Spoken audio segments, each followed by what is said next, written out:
అసలు ఎవరు ఈ ఆర్యులు? వారికి సింధు ప్రజలకి గల సంబంధం ఏమిటి? భారతదేశంలో బ్రాహ్మణ వ్యవస్థను ప్రవేశపెట్టింది ఎవరు? వీరి కాలంలో స్త్రీలకు ఎటువంటి ప్రాముఖ్యత ఉండేది? అతి పవిత్రంగా చూసుకునే వేదాలు ఎవరు రాశారు? లేదా వీరికి ఎవరైనా ఇచ్చారా? అసలు ఆర్యుల జన్మస్థలం ఎక్కడుంది? వాళ్ళు ఈ దేశంలో ఎలా స్థిరపడ్డారు? మొదలగు విషయాలను మనం ఈ వీడియోలో తెలుసుకుందాం. సింధు నాగరికత తరువాత భారతదేశంలో అభివృద్ధి చెందిన రెండవ నాగరికత వైదిక నాగరికత. నార్దిక్ జాతికి చెందిన వారు ఈ నాగరికతను అభివృద్ధి చేశారు. నార్దిక్ జాతి ప్రజలు ఆర్య భాషను మాట్లాడేవారు కాబట్టి వీరిని ఆర్యులు అంటారు. ఆర్యులు రచించిన వేద సాహిత్యం ద్వారా వీరి సంస్కృతిని అధ్యయనం చేశాము కాబట్టి ఈ నాగరికతను వైదిక నాగరికత అంటారు. ఆర్యుల రాకతో భారతదేశంలో చారిత్రక యుగం ప్రారంభమైంది. వీరి చరిత్రకు ప్రధాన ఆధారం వేద సాహిత్యం. వేద సాహిత్యం ఈ నాగరికత కాలంలో ఆర్యులు సాధించిన అద్భుతమైన సాహిత్యమే వేద సాహిత్యం. ఆర్యుల చరిత్ర సంస్కృతి తెలుసుకున్నటకు ఈ వేద సాహిత్యం ఎంతగానో ఉపయోగపడుతుంది. వేదాలు విత్ అనే పదం నుంచి ఏర్పడ్డాయి. విత్ అనగా తెలుసుకోవడం, జ్ఞానం అని అర్థం. వేద సాహిత్యం అనగా వేదాలు, బ్రాహ్మణాలు, అరణ్యాలు, ఉపనిషత్తులు, వేదంగాలు, పురాణాలు, ఉపవేదాలు, ఇతిహాసాలు. వేదాలు, బ్రాహ్మణాలు, అరణ్యాలు, ఉపనిషత్తులను శృతి సాహిత్యం అంటారు. ఇవి దేవతలు రాసి ఋషులకు పంపించారని అర్థం. ఇవి అత్యంత పవిత్రమైన గ్రంథాలు. వేదంగాలు, పురాణాలు, ఉపవేదాలు, ఇతిహాసాలను శృతి సాహిత్యం అంటారు. ఇవి ఋషుల ద్వారా వ్రాయబడిన గ్రంథాలు. వేదాలు 4. మొదటిది బుగ్వేదం, రెండవది యజుర్వేదం, మూడవది సామవేదం, నాలుగవది అథర్వణ వేదం. వేదాలలో పురోహితుని ఏమని పిలుస్తారో తెలుసుకుందాం. బుగ్వేదంలో పురోహితులను హోత్రి అంటారు. యజుర్వేదంలో పురోహితులను అధ్వర్యు అంటారు. సామవేదంలో పురోహితులను ఉద్గత్రి అంటారు. అథర్వణ వేదంలో పురోహితులను బ్రహ్మ అంటారు. బుగ్వేదం ఇది ప్రపంచంలో అతి ప్రాచీన సాహిత్యం. చతుర్వేదాలలో మొదటిది బుగ్వేదం. దీనిని దశతమి అని పిలుస్తారు. ఇది ఆర్యుల నాగరికతకు ప్రధాన ఆధారం. దీని ముద్రణ మొదటిసారిగా తీసుకొచ్చింది మాక్స్ ముల్లర్. ఇతను బుగ్వేదంను క్రీస్తు పూర్వం 1500 నుంచి 1000 మధ్య కాలానికి చెందినదిగా పేర్కొన్నారు. బుగ్వేదంలో 10 మండలాలు, 1028 శ్లోకాలు ఉన్నాయి. బుగ్వేదంలోని మంత్రాలకు, శ్లోకాలకు గల పేర్లు బుక్కులు. బుక్కులను పఠించే వారిని హోత్రి అంటారు. అలాగే ఇంద్రుడి వర్ణన గురించి 250 శ్లోకాలు ఉన్నాయి. అగ్నిదేవుడి గురించి 200 శ్లోకాలు ఉన్నాయి. బుగ్వేదంలో అత్యధిక సార్లు ఉపయోగించిన పదాలు ఓం అనే పదాన్ని 1028 సార్లు ఉపయోగించారు. అలాగే అశ్వ అనే పదాన్ని 315 సార్లు ఉపయోగించారు.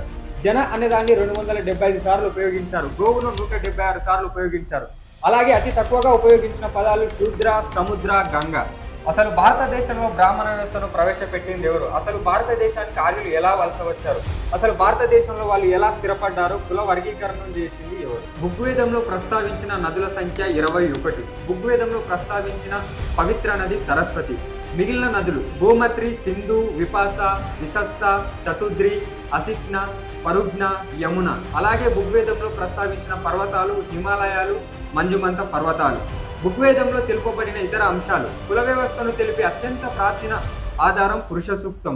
ఇందులో సూతుల ప్రస్తావన కలదు. బుగ్వేదంలో అధికంగా ప్రాధాన్యత పొందిన జంతువు గోవు.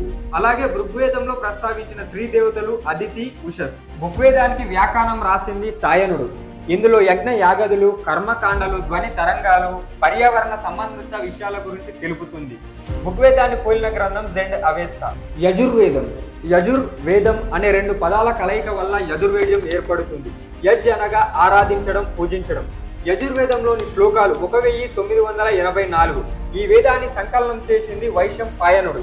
రాజసూయ, వాజపేయ యాగాల గురించి మొదటగా పేర్కొన్న వేదం యజుర్వేదం. యజుర్వేదం పఠించే వారిని అధ్వర్యు అని పిలుస్తారు, అనగా బలిచ్చేవాడు అని అర్థం. యజుర్వేదంలోని మంత్రాలు యశస్సులు. యజుర్వేదంలో ఉపవేదం ధనుర్వేదం. సామవేదం. సామం అనగా మధురం, సమ అనగా సంగీతం, వేదం అనగా జ్ఞానం. సామవేదంలో 1063 శ్లోకాలు ఉన్నాయి. సామవేదంలోని మంత్రాలు సామములు. దీనిని సంకలనం చేసింది జైమిని. ఇది భారతీయ సంగీతానికి ప్రాచీన ఆధారం. సామవేదం పఠించు వారిని ఉద్గత్రి అంటారు. దీని ఉపవేదం గాంధర్వ వేదం. దీని ఇంగ్లీష్లో అనువదించింది రాల్ఫ్ గ్రిఫిల్. అథర్వణ వేదం. అథర్వణ వేదంలో 711 శ్లోకాలు ఉన్నాయి, 20 మండలాలు ఉన్నాయి. ఈ వేదంలోని మంత్రాలు అంగీరసులు. ఇవి అనార్యుల గ్రంథం. దీనికి బ్రహ్మవేదం అనే పేరు కలదు. అథర్వణ వేదాన్ని పఠించే వారిని బ్రాహ్మణ అంటారు. దీనిలో యోగ మంత్ర తంత్రాలతో పాటు ఇంద్రజాలిక శక్తులతో కూడిన వైద్య విధానం కలదు. ఇందులో రోగాలను, భూత ప్రేతాలను నివారించే మంత్రాలు ఉంటాయి. ఇది ఆర్యుల మూఢనమ్మకాలకు దర్పణం పడుతుంది. ఇది యోగాభ్యాసంను, నీటి పారుదలను వివరిస్తుంది. భారతీయ వైద్యానికి మూలాధారం. మరియు వైద్యశాస్త్ర గ్రంథంగా అధర్వణ వేదం గుర్తించబడింది. దీనికి ఉపవేదం, శిల్పవేదం. అలాగే ప్రతి వేదంలోనూ 4 భాగాలు ఉంటాయి. మొదటిది సంహితములు, రెండవది బ్రాహ్మణాలు, మూడవది అరణ్యకాలు, నాలుగవది ఉపనిషత్తులు. సంహితములు అనగా బాగా మేలు చేసేది అని అర్థం. వివిధ దేవతలను స్తుతిస్తూ పాడిన స్తోత్రాల సంకలనాలే సంహితములు. ఋగ్వేద సంహితం దేవత గుణగణాల గురించి వివరిస్తుంది. సామవేద సంహితం దేవతలను ప్రసన్నం చేసుకోవడానికి కావాల్సిన మధుగానాన్ని తెలుపుతుంది. యజుర్వేద సంహితం వివిధ యజ్ఞాలను వివరిస్తుంది. అధర్వణ వేద సంహితం అనేక లౌకిక విషయాలను వివరిస్తుంది. అన్ని సంహితాలలో ముఖ్యమైనది ఋగ్వేద సంహితం. బ్రాహ్మణాలు యజ్ఞాలలో వాడే మంత్రాల వివరణ తెలిపే వచన రచనలు. రాజసూయ, అశ్వమేధ, వాజపేయ యాగాలను ప్రస్తావించిన వేద వాజ్మేయం బ్రాహ్మణాలు. ఈ మోక్ష సాధనకు కర్మ మార్గాన్ని సూచిస్తాయి.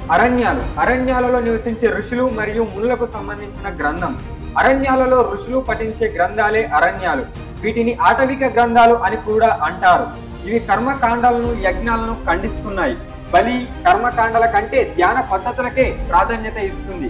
ఇవి నైతిక విలువలు, మానసిక త్యాగానికి ప్రాధాన్యత ఇస్తాయి. ఉపనిషత్తులు మోక్ష సాధనకు జ్ఞాన మార్గాన్ని బోధిస్తాయి. ఉపనిషత్ అనగా గురువు దగ్గర కూర్చొని శిష్యులు పాఠాలు నేర్చుకోవడం. ఇవి కర్మకాండాలను, జంతు బలులను వ్యతిరేకిస్తాయి. ఇవి వేదాల చివరి భాగం కనుక వేదాంతం అని పేరు పొందాయి. అనగా వేదాలు అంతిమ లక్ష్యం సాధించుట. బ్రహ్మ విద్య, జీవాత్మ, పరమాత్మ, జ్ఞానం, మోక్షం గురించి ఇవి తెలుపుతాయి. ఉపనిషత్తులు ప్రస్తుతం లభ్యమవుతున్న ఉపనిషత్తులు 108. మొదటి ఉపనిషత్తు ఈశోపనిషత్తు, చివరిది ముక్తోపనిషత్తు. ఉపనిషత్తులు రాసిన శ్రీలు గార్గి, మైత్రేయ. ఐతరేయ ఉపనిషత్తు రాసినది మహిదాసు. మొఘల్ చక్రవర్తి షాజహాన్ కుమారుడు దారషికో 1657వ సంవత్సరంలో అనేక మంది కవులను నియమించి ఉపనిషత్తులను సార్-ఈ-అక్షారి అనే పేరుతో పర్షియన్ భాషలోకి అనువాదం చేశాడు. ఉపనిషత్తులను ఇంగ్లీష్లోకి అనువాదం చేసిన వ్యక్తి హెన్రీ థామస్ కోల్బ్రూక్. ఇతిహాసాలు క్రీస్తు పూర్వం 1500 నుంచి 600 మధ్య కాలంలో జరిగిన సంఘటనలకు ప్రతిరూపం. భారతీయ ఇతిహాసాలు రామాయణం, మహాభారతం. రామాయణం దీనికి ఆది కావ్యం అనే పేరు. సంస్కృతంలో దీనిని మొదట రాసింది వాల్మీకి అసలు పేరు రత్నాకర్. ఇందులో 7 కాండాలు, 24,000 శ్లోకాలు ఉన్నాయి. మహాభారతం అసలు పేరు జయ సంహిత, మరొక పేరు సహస్ర సంహిత. దీనిని వేదవ్యాసుడు సంస్కృతంలో రాశాడు. ఇందులో 18 పర్వాలు ఉన్నాయి. ఇది కేవలం కౌరవులకు, పాండవులకు జరిగిన యుద్ధం. ఫ్రెండ్స్, మన ఇతిహాసాలు అయినటువంటి రామాయణం, మహాభారతం గురించి వచ్చే వీడియోలో మరింత క్లుప్తంగా తెలుసుకునే ప్రయత్నం చేద్దాం. Keep watching, like, share and subscribe. Thank you friends.